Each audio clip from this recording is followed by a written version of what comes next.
Aqui é o Almoce com a Gente, espaço onde duas analistas do comportamento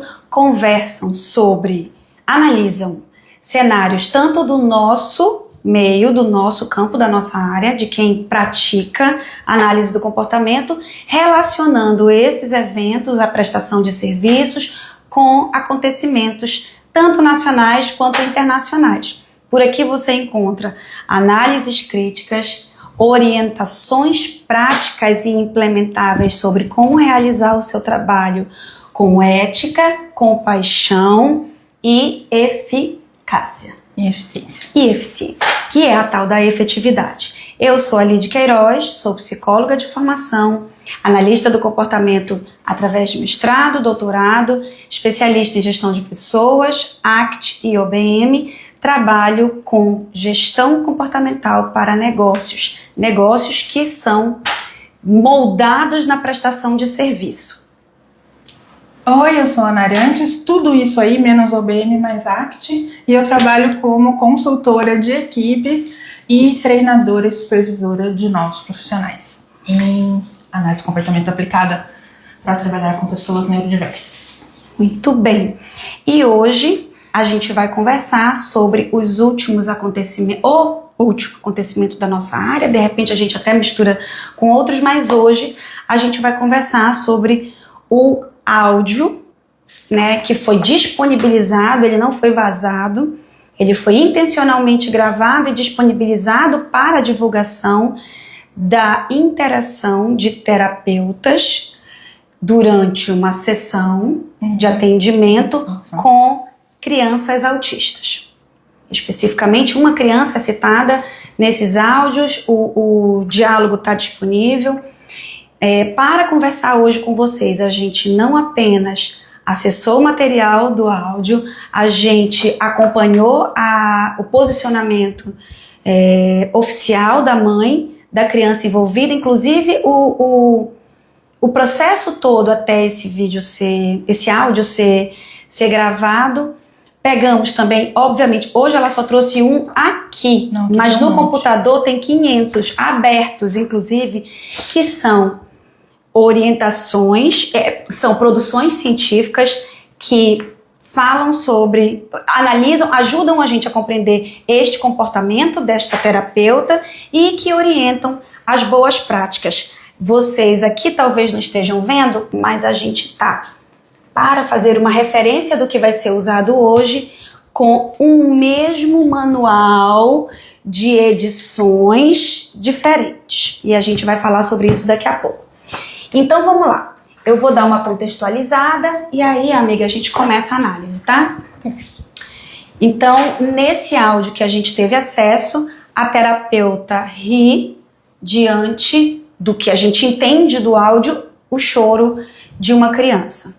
Então existem risos, e aí eu transcrevi aqui o áudio, e aí começam comportamentos como, mas não cai uma lágrima, e aí risos, a criança continua chorando, esquece, é uma causa perdida.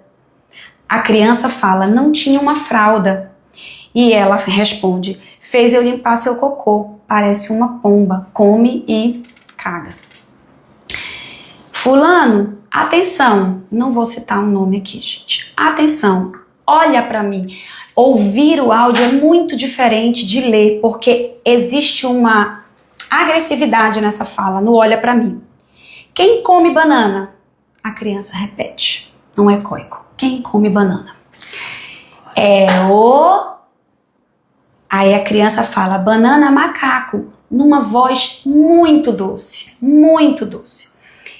E é retrucada com, olha o jeito que ele responde, parece que é uma coisa só, banana macaco. E aí o áudio é encerrado e isso foi o que foi disponibilizado. Tá rodando em várias páginas do Instagram, notícia. E isso casa com diversos assuntos que a gente traz através dos nossos encontros sobre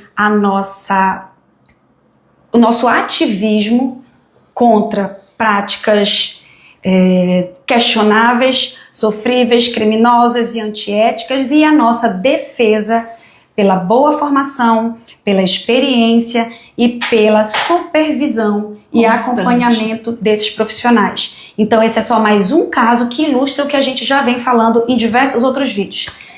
Vamos lá, amiga. Se houvesse supervisão e monitoramento constante do que acontece durante a sessão de intervenção, provavelmente, né, diminuiria pelo menos a probabilidade disso estar acontecendo. Certo? Exato. Se houvesse uma formação consistente e eficaz, eficiente, de qualidade sobre 1. Análise do comportamento aplicada. 2. Atendimento a pessoas. 3. Atendimento a pessoas neurodiversas. Isso não estaria acontecendo. O terceiro fator é: se eu não valorizo o suficiente o profissional e, portanto, ele não vê valor em investir nesta formação de excelência e nem em contratar supervisoras suficientes para supervisionar e monitorar consistentemente, sistematicamente, o que eu produzo é isso. Vocês têm alguma dúvida de que isso é produto direto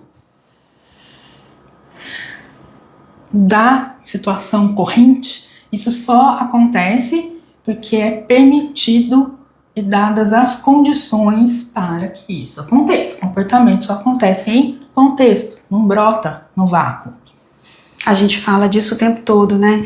E eu acho que uma coisa que é importante a gente deixar claro aqui é, sendo muito honesta, eu me incomodo muito com...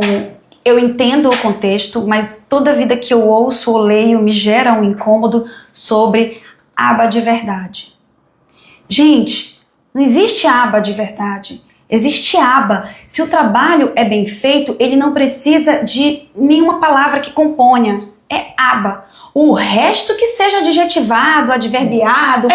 Ou é aba ou não é aba. Ou é aba ou não é aba. Eu tenho 7 parâmetros claramente dispostos para julgar se uma coisa é aba ou não é aba.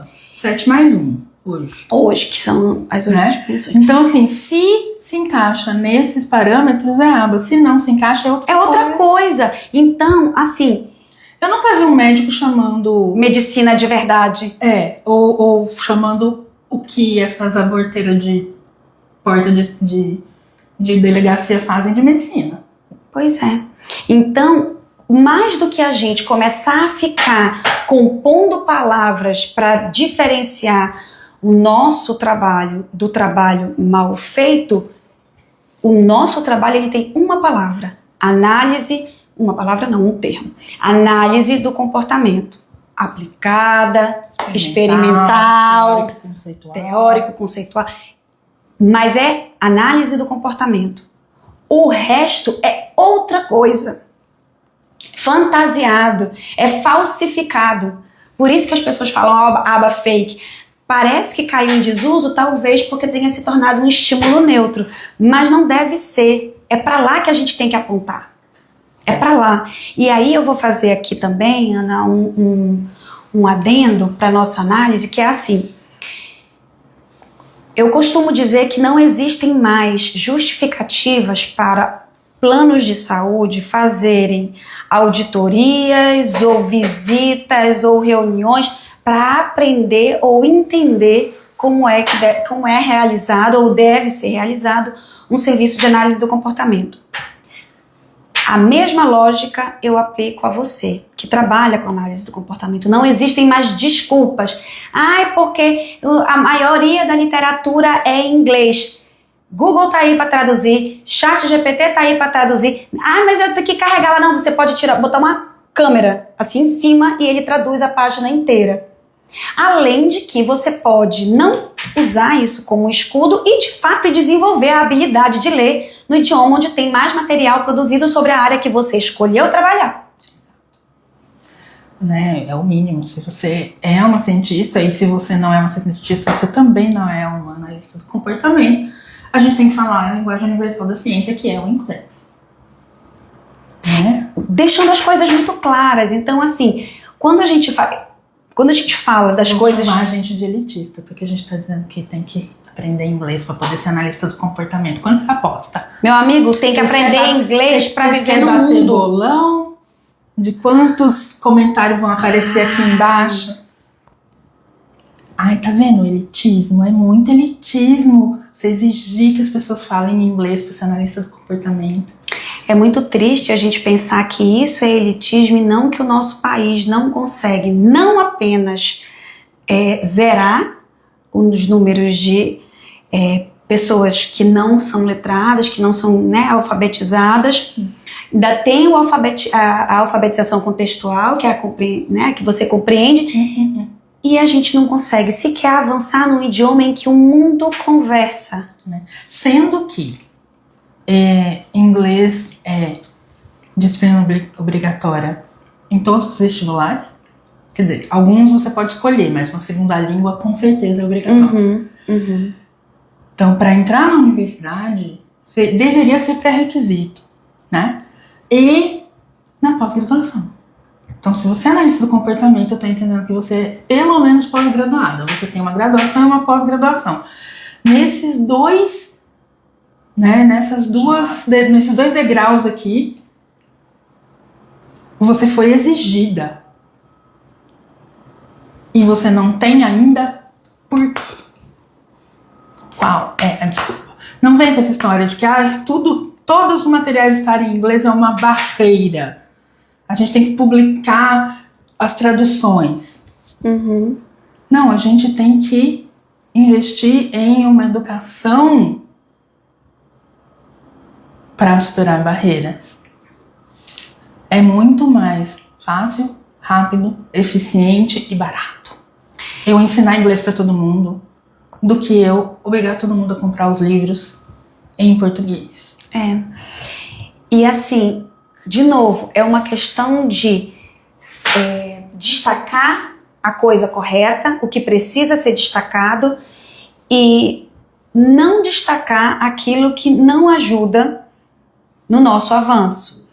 Adianta massacrar esta profissional? Não.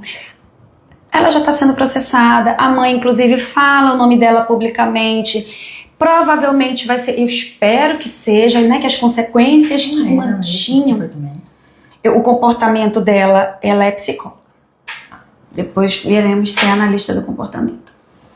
Mas usa coisas, porque são poucas informações, né? Pelo tipo mas de, um de centro tarefa que ela estava dando para exato, né? E é um centro de atendimento para crianças autistas, multidisciplinar, enfim, igual a gente encontra por aí. Vamos olhar para o lugar certo. Não adianta a gente ficar, é ela, ataca, meu Deus. De novo, né, colocar a culpa no indivíduo quando o problema é estrutural. Existe uma estrutura que permite que mantém que esses comportamentos aconteçam. O indivíduo, ele é só um meio para o comportamento acontecer. Né? Ele é só um repertório da onde o comportamento é selecionado.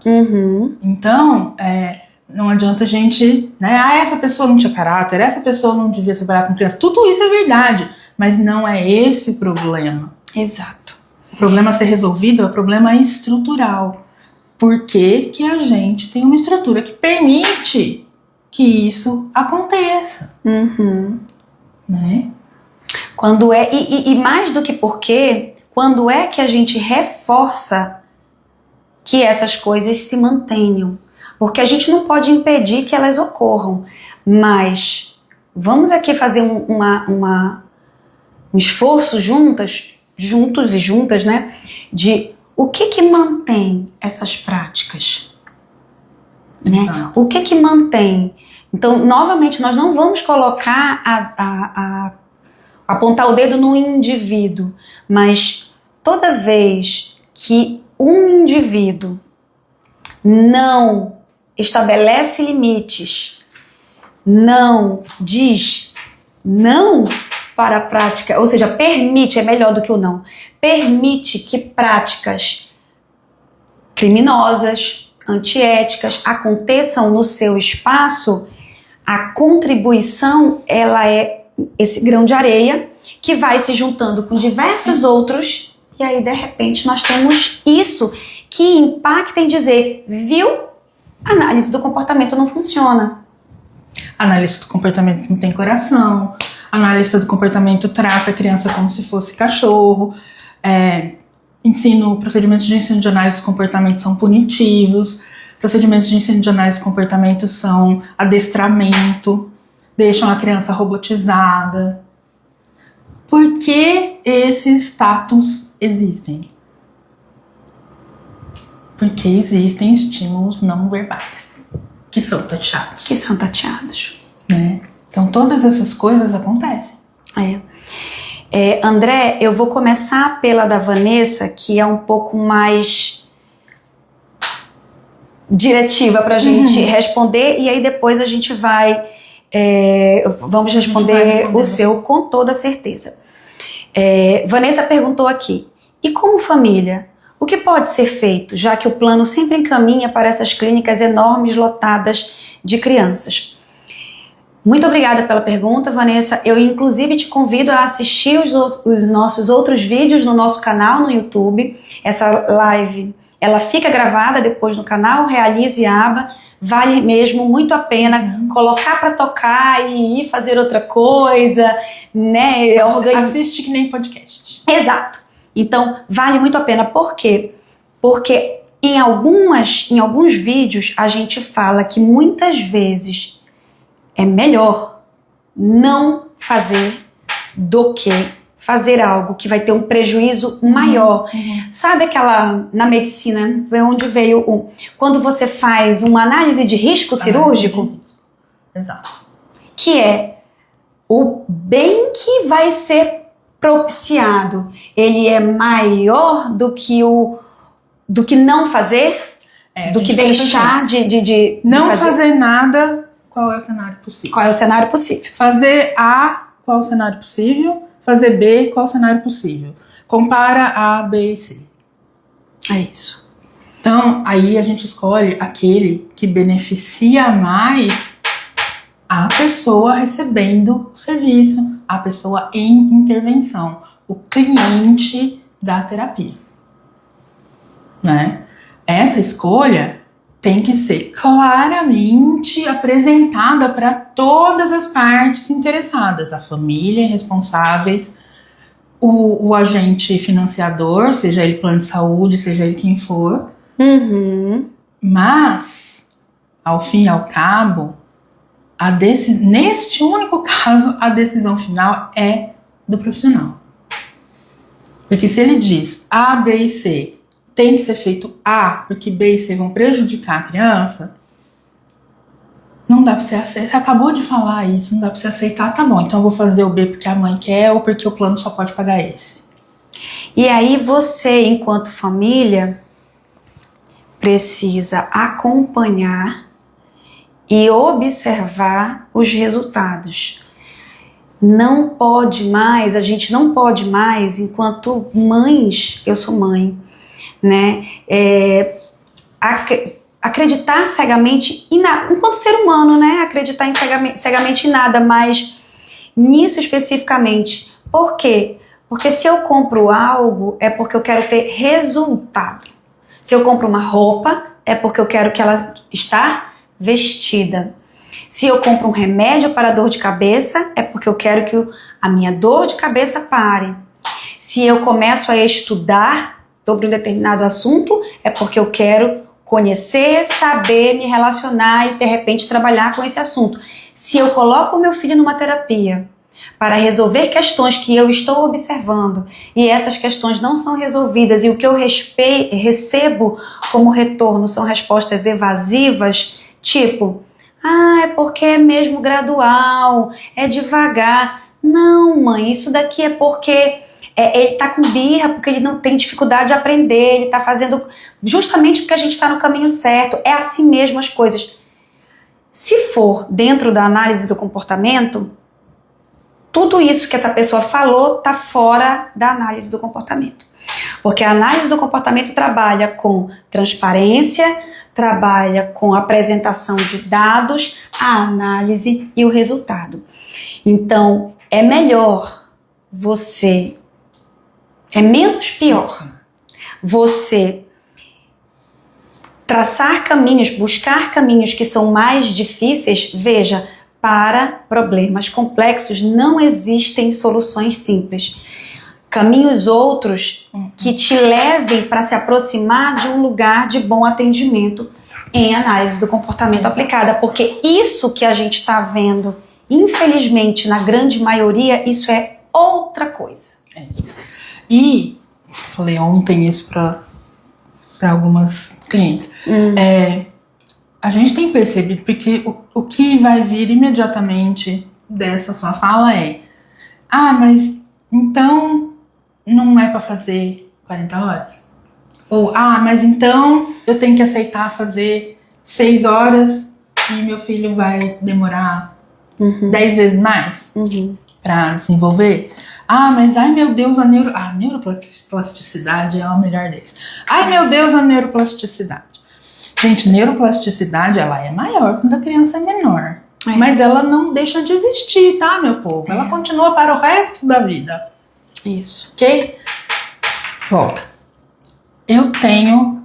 É uma observação informal e pode estar enviesada, porque na minha experiência, as minhas supervisandas chegam em mim quando elas já têm uma busca por, né, coisas diferentes, atualizadas e eficientes. Mas eu tenho percebido cada vez mais múltiplos exemplos em que uma criança vem para terapia depois de passar 1, 2, 3 anos em uma clínica fazendo 40 horas e sem quase nenhum progresso.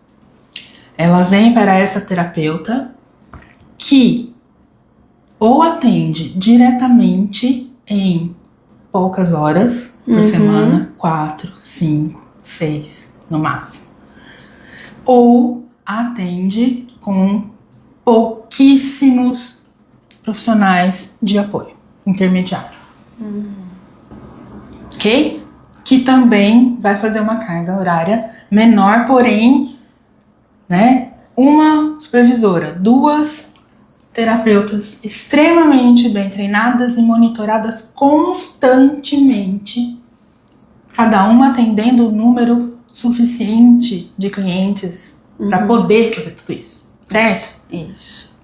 Esse cliente que passou 2, 3, 4 anos em 40 horas tem muito mais progresso em 6, 10 meses de uma intervenção bem feita de 5, 6 horas.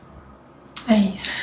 Então, cada vez mais, gente, de novo, isto é uma observação informal e pode estar enviesada, mas na minha prática profissional, eu tenho observado ocorrer com cada vez mais frequência Eu também. o caso em que é muito mais importante a qualidade da intervenção do que a quantidade de horas de intervenção.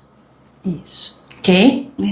Então, claro, depende de caso a caso, sim. A gente tá falando de crianças autistas que são super diversas entre si, porque tem várias comorbidades, porque tem várias características diferentes entre si. O autismo é um espectro, né? E existem várias condições associadas.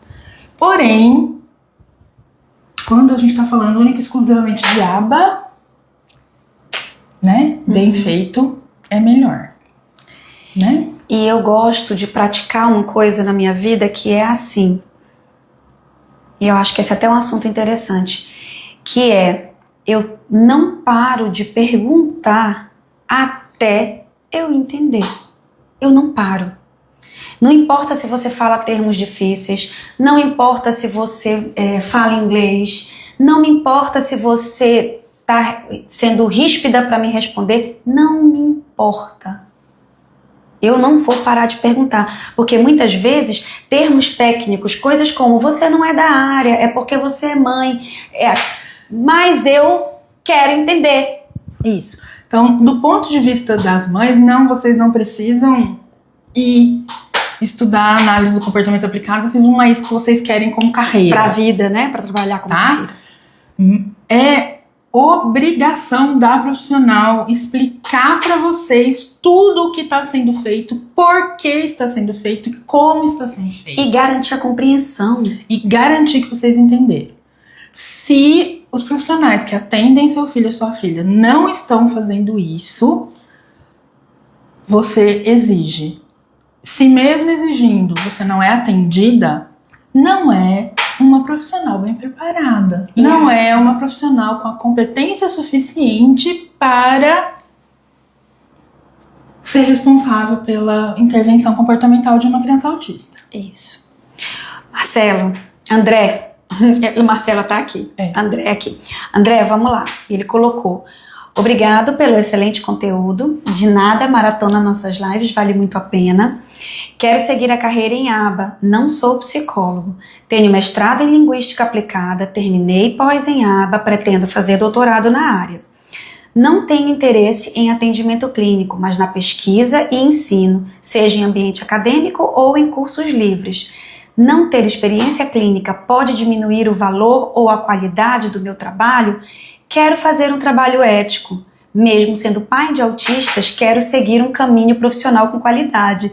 André, a última frase é assim: não é incompatível ser pai, não ser pai, né? Eu sou uma pessoa que estou estudando e quero seguir um caminho ético. Diante da pergunta que você fez, a melhor resposta que um bom analista do comportamento vai te dar, e somos nós, é: depende. Então, daqui pra frente, você quer se colocar com num olhar analítico comportamental, depende. O que você vai ensinar exige que você tenha experiência de atendimento? Se, né, então você começou numa formação em aba. A aba, análise do comportamento aplicada, faz parte dos parâmetros para a gente definir aba que seja aplicado, certo? Que seja prático e resolva um problema significativo de pessoas. Então, talvez o que você quer é estudar análise do comportamento. Porque se você diz, né, eu quero seguir carreira acadêmica, fazer pesquisa e ensino, então vai fazer mestrado e doutorado em análise do comportamento. Tá? Imagina um triângulo. Assim, lá o doutorinho, né? Imagina um triângulo. Aqui nessa ponta tá a psicologia, análise do comportamento experimental, a EC. São pesquisas duras, né? O que a gente chama de pesquisa básica, feita em laboratório, com variáveis controladas. Tá aqui. E a pesquisa. E a pesquisa também. Aplicada também. Perdão, na experimental. Então, não só essa, como a aplicar pesquisa. Experimental. O que a gente faz com o objetivo de produzir conhecimento. Produzir conhecimento. Experimental. Aqui em cima, nessa partezinha aqui do triângulo, está a teoria, o behaviorismo radical, que é a teoria que nos guia, que nos serve de... Eu vou acrescentar um negócio notorinho, vou, vai ficar gravada essa heresia.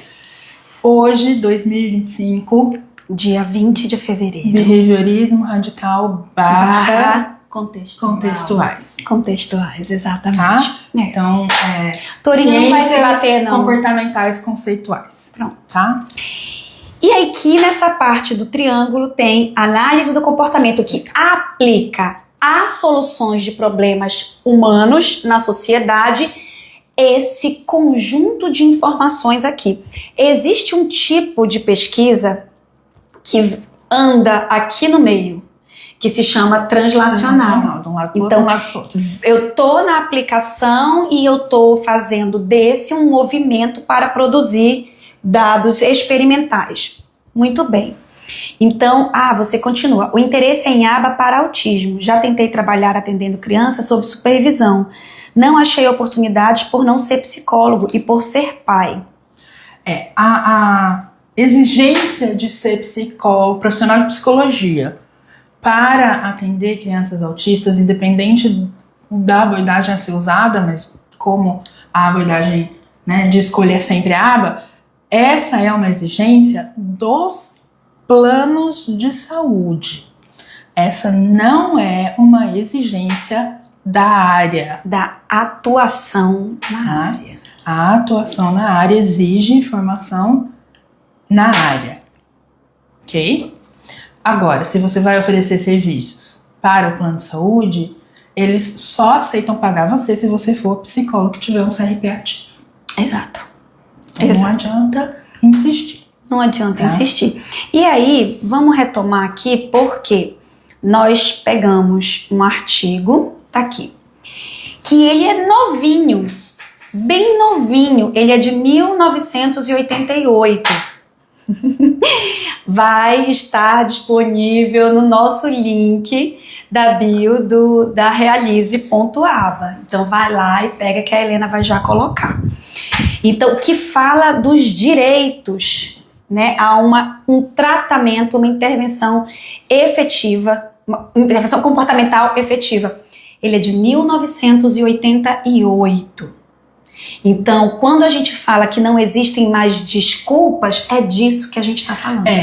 Parece que tem uma certa coisa no ar, assim, olha, mas na verdade é porque é uma coisa muito nova, as pessoas estão falando de neurodiversidade, de ética aplicada e de compaixão agora. Então as pessoas precisam se atualizar. Não!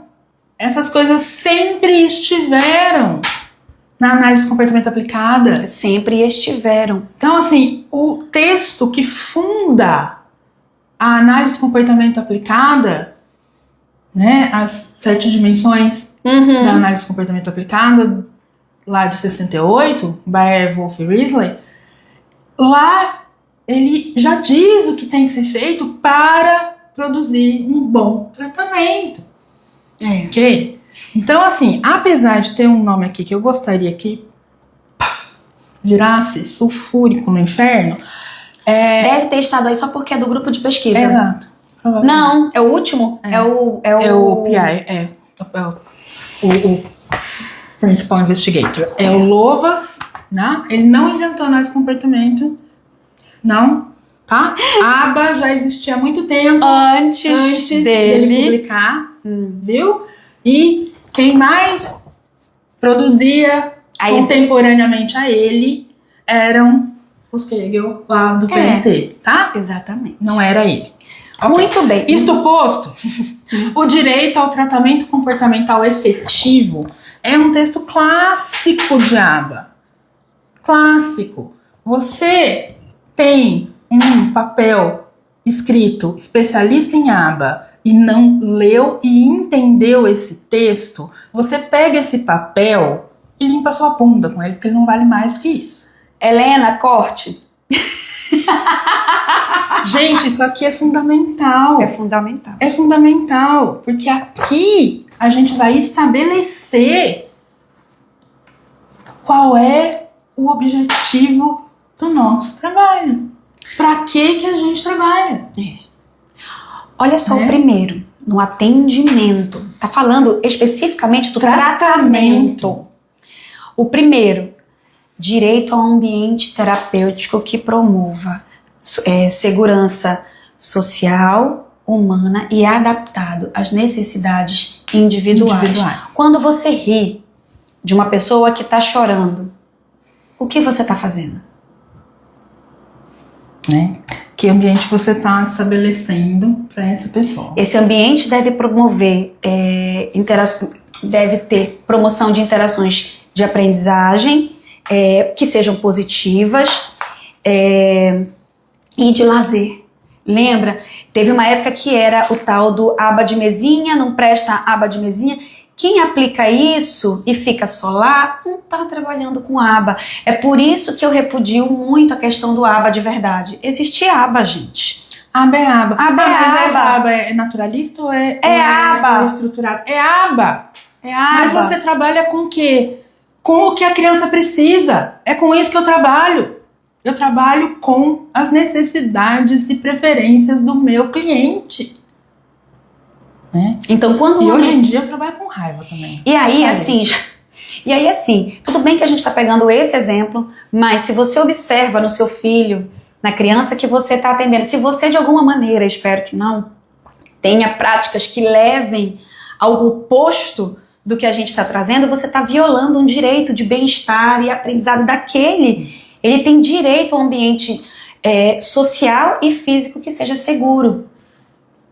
Então, assim, só para talvez explicar melhor. Então, esse texto, o Direito ao Tratamento Comportamental Efetivo, ele estabelece 6 direitos do cliente de tratamentos comportamentais, da pessoa que está recebendo um tratamento comportamental, certo? ABA é um tratamento comportamental.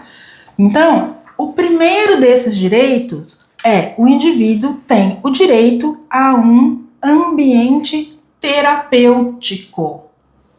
Um ambiente terapêutico é aquele que tem todas as condições necessárias para o desenvolvimento dos objetivos terapêuticos que aquele cliente precisa e são socialmente significativos para ele. Eu só vou fazer um último parênteses antes da gente seguir para frente. Planos de saúde só pagam se for dentro da clínica. Já violamos o primeiro.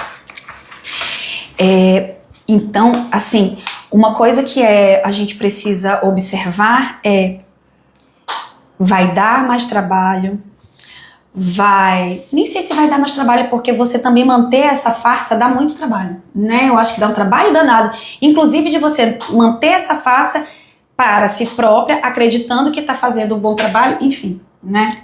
Então, se você de fato, como o André falou aqui, quer trabalhar de maneira ética com esse conhecimento que ele teve acesso, e de novo, eu repito 1000 vezes, eu sou apaixonada pela análise do comportamento. Desde o dia que eu conheci, foi amor à primeira vista. E eu achava que eu não gostava de números e matemática e tudo mais, mas foi amor à primeira vista. Se você realmente quer trabalhar do jeito ABA, né, do jeito que a análise do comportamento te ensina, na hora que alguém de fora te obriga, e é aquele texto do Holland, né, que ele fala que muitos analistas do comportamento, eles estão trabalhando para servir as instituições de poder. Exato. Ou seja, quem é que manda na coisa? Não para servir as pessoas. E não para servir as pessoas. Então, quando eu obedeço e permaneço na minha interação com operadoras de saúde ou qualquer outro sistema regulador onde o interesse não é o indivíduo que está recebendo o serviço prestado. Então, no momento em que você se vê emitindo um comportamento que está contra os princípios éticos da análise do comportamento e os princípios técnicos da análise do comportamento aplicada, este é o momento em que você escolhe ser analista do comportamento ou prestar serviço para operadores. Não dá para fazer as duas coisas, não mais. Mas a minha operadora não exige. Ótimo, então você ainda tá bem. Mas no momento em que ela exigir, você vai conseguir dizer você não? Precisa fazer essa escolha. Tá? A hora que um agente externo exige que eu fira o direito do meu cliente a ter acesso a um ambiente terapêutico, acabou, eu não tô mais fazendo nada. Eu não tô mais trabalhando dentro de uma perspectiva humanizada, centrada no cliente, ética e compassiva. Antes da gente ir pro próximo, eu queria destacar uma coisa. Nós precisamos, de fato, estar muito atentas ao trabalho que a gente se propõe a oferecer. Quando a gente abre uma porta para vender coisas, a gente tem que estar, de fato, muito atenta e comprometida com isso, com a Lidiane que abriu um CNPJ precisa estar comprometida com a abertura desse CNPJ, o que ele se propõe, de fato, a fazer. E isso envolve, muitas vezes, mexer com diversas zonas de conforto minha, eu nem gosto desse termo, mas que eu vou precisar olhar para uma prática inadequada dentro da minha empresa e ter o posicionamento de impedir que isso continue. Porque as pessoas... Eu gravei até um vídeo essa semana, né, dizendo que quebra-se um vínculo quando você começa a monitorar, quando você começa a cobrar e estabelecer limite. Ótimo! Esse vínculo que tinha sido estabelecido não deveria nem ter sido. Se você tem que se proteger para continuar fazendo o que é seu dever profissional e ético, então alguma coisa nessa relação tá muito errada, minha gente. E aí, não era pra... Então, Lid, mas aí você tá dizendo que é proibido ser amigo de quem a gente trabalha? Não, nós somos amigas, irmãs, sou apaixonada pela Ana e ela também é por mim. Diz que tu é. No dia que ela fizer uma cagada, a porta da rua serventia da casa. Entendeu? É assim. Continuamos sendo amiga, eu continuo indo lá comer o pão que ela faz. Do mesmo jeito. Então, não é porque... Vocês acabaram de observar. Eu falo, pode ser melhor explicado? A Ana fala. A Ana fala um negócio que eu discordo, eu viro e falo, não, mas veja bem. Geralmente eu explico até convencer, porque eu sou dela. Idem. E a gente fica cabeça dura. Então, se a relação que foi estabelecida no seu sistema corporativo, no seu sistema organizacional, ele te impede de realizar o que você precisa fazer, ele tem que ser quebrado. Exato. Então, assim, o primeiro direito ao ambiente terapêutico. Seguro. O segundo direito, o indivíduo tem direito a serviços cujos objetivos finais, principais e superiores são o seu bem-estar pessoal. Então, voltando lá na situação que a gente está discutindo hoje. Aquelas profissionais e a instituição a que elas são ligadas está garantindo esse direito que o cliente tem a serviços com o objetivo de bem-estar, qualidade de vida? Não, ao contrário. Quando eu falo, ele chora, mas ele aprende. Quando eu falo, ele vai ficar chorando até entrar em extinção. Quando eu falo, eu é que sei o que é melhor para ele, ele precisa ficar sentado e trabalhar. E aí vamos falar daquilo que a gente tinha conversado ali no corredor antes de começar, que é o que mantém esses comportamentos, né? Então, se é possível ouvir, e normalmente é assim, seja quando eu estou relatando isso na Copa, né? E a gente está falando mal das crianças, das mães. Então, seja quando eu estou fazendo isso, ou diante de uma outra colega profissional enquanto eu estou atendendo, e eu emito esse tipo de comportamento de escárnio, de chacota, enfim, de discriminação, porque isso é um comportamento discriminativo, né? Isso é uma discriminação. E não do jeito bom, como a gente fala na análise do comportamento. Não é uma discriminação. Não é essa. Enquanto termo técnico. Enquanto termo técnico. Enquanto fenômeno social mesmo. Isso é reforçado socialmente. Então... Não existe comportamento sem reforço. Não existe comportamento sem reforço. E o mais grave do reforçado socialmente eu utilizo essas coisas, é o tal do bullying, né? O que é a pessoa que faz bullying. Bullying, que é o quê? Para esconder a minha ausência de repertório para lidar com aquela situação, eu faço chacota com a cara da outra pessoa. É uma esquiva, né? É uma esquiva. É uma fuga, tá diante, eu tô diante. Fuga quando tá diante da pessoa, esquiva quando tu tá falando pelas costas. Exato. Esquiva é se eu estiver na Copa falando. E fuga se eu tô diante da... Então, assim, eu não sei o que fazer, eu não faço a mínima ideia do que eu tô fazendo aqui. Eu não fui treinada, capacitada e habilitada o suficiente para saber o que fazer nesta situação que eu tô vivendo. Isso me deixa super ansiosa, isso me deixa super desconfortável. A culpa não é minha, a culpa é dessa criança que é deficiente, que não sabe, que parece um bicho, que uma pomba, tá vendo como é que é? Isso aí é que não tem jeito. Não é problema meu. Além de eu não querer mostrar essa minha vulnerabilidade para essa colega que tá do meu lado, uma vez que eu sou especialista em aba. especialista em VibMap. Eu sou especialista de manual. Uma vez que eu faço isso, como é que agora, diante dela, eu vou dizer, eu não sei o que fazer, eu estou preocupada, essa é uma dificuldade que eu tenho. E isso seria o mais honesto que ela poderia ter feito ali. Vai acontecer. Eu acho que esse segundo direito também, ele fala do assentimento. Então, se eu tenho direito àquilo que vai garantir o meu bem-estar, eu tenho direito a assentir, porque eu sei o que vai garantir o meu bem-estar. Exato. Quando eu retiro o meu assentimento, eu digo, não dá, não quero fazer isso, não tá bom pra mim, não. É porque eu já saí da qualidade de vida e do bem-estar. E se eu não consigo falar, eu choro. Eu resisto a entrar. Ou eu bato a cabeça. Eu mordo, eu bato. Gente, vou fazer uma Eu pausa. subo em cima do parquinho e faço xixi.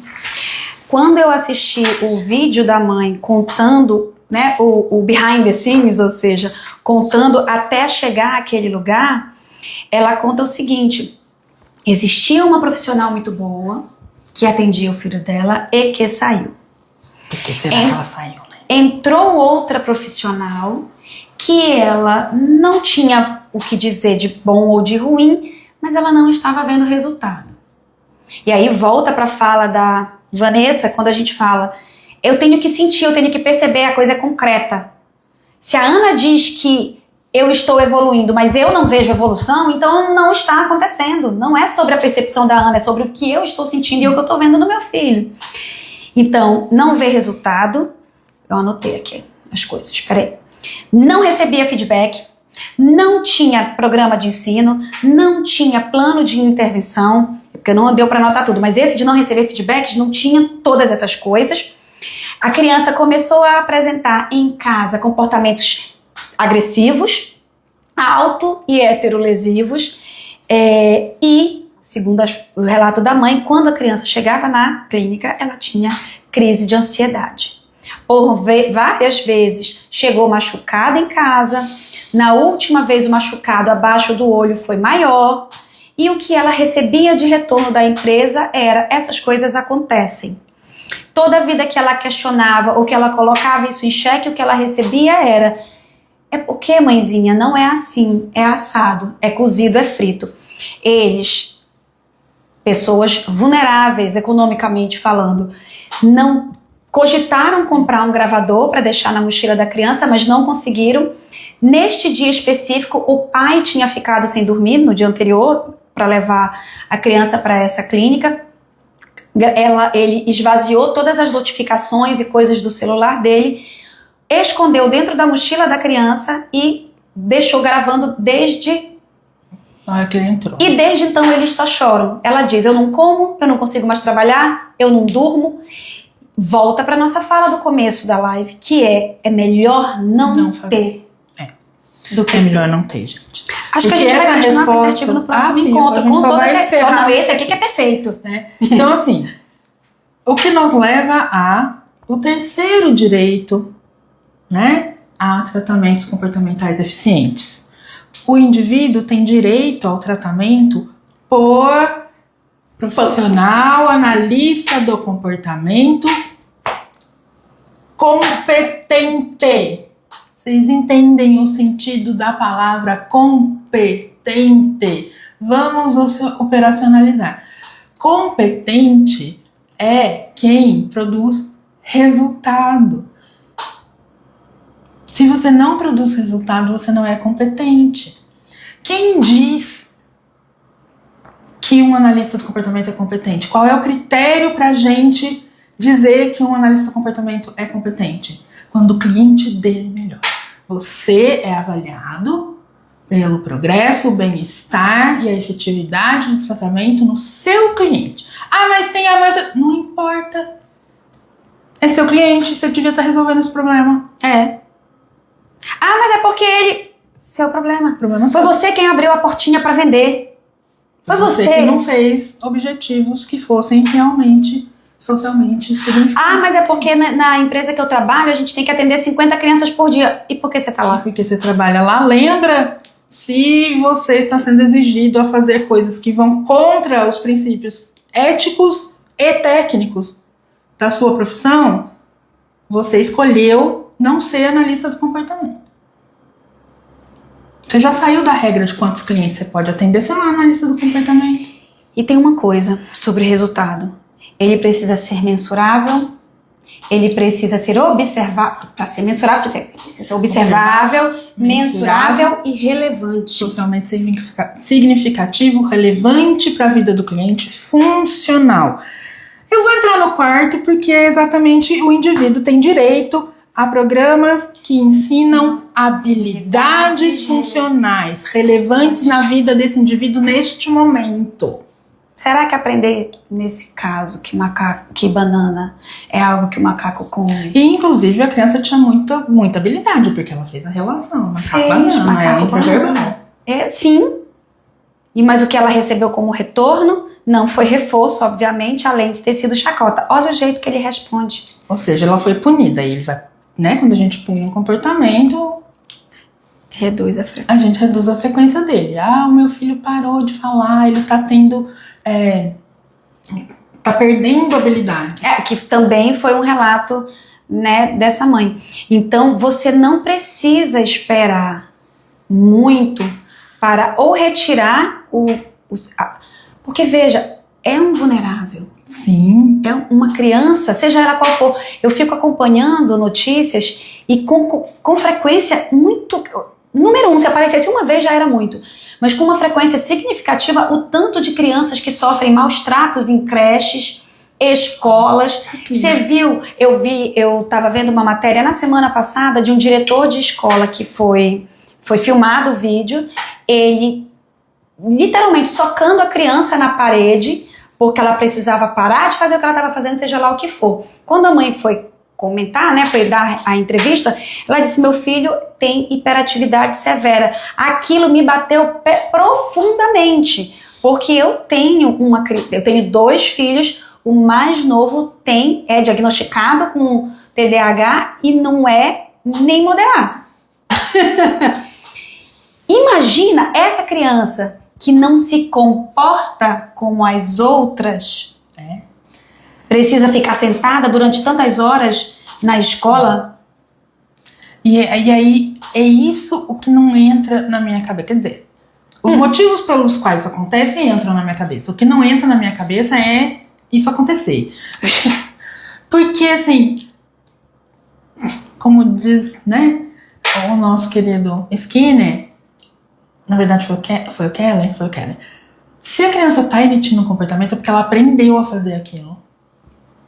Tá? Então, assim, o rato tá sempre certo e o aluno nunca erra.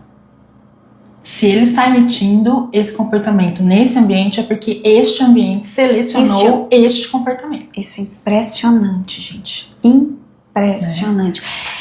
Foi uma das grandes coisas que eu aprendi logo que eu entrei no mestrado.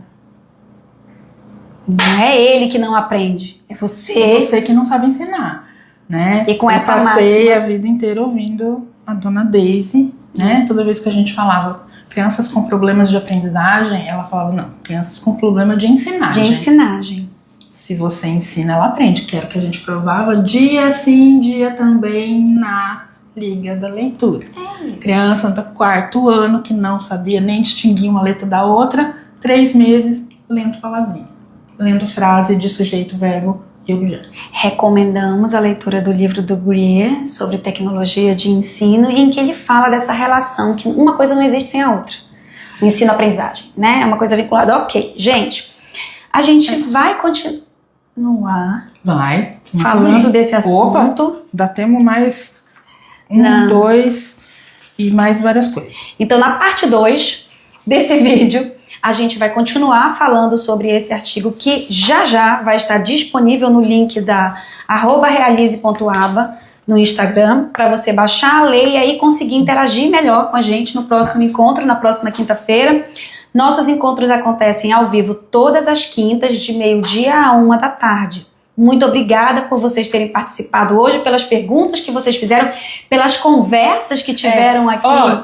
Tio Marcelo, que tá sempre por aqui, tio Marcelo Psi, A gente nem leu aqui, porque o Sei e o Paixão estavam super... Não, o Denilson aqui ajudou a gente. Eu acho que a gente vai ter que dar porcentagem pro Paixão, porque ele é basicamente o nosso moderador. Né? Ele é o nosso moderador. Obrigada e até semana que vem. Tchau, gente. A gente não fez o thumb. Quer fazer? Quer fazer agora? Não tá ligado? Como é que a gente vai fazer hoje? Ah, sim, né? A gente já fez esse. A gente já fez esse. A gente tá brava. A gente tá braba? Então é assim de frente. Pronto, Helena. Tem que avisar ela que o thumb tá no final.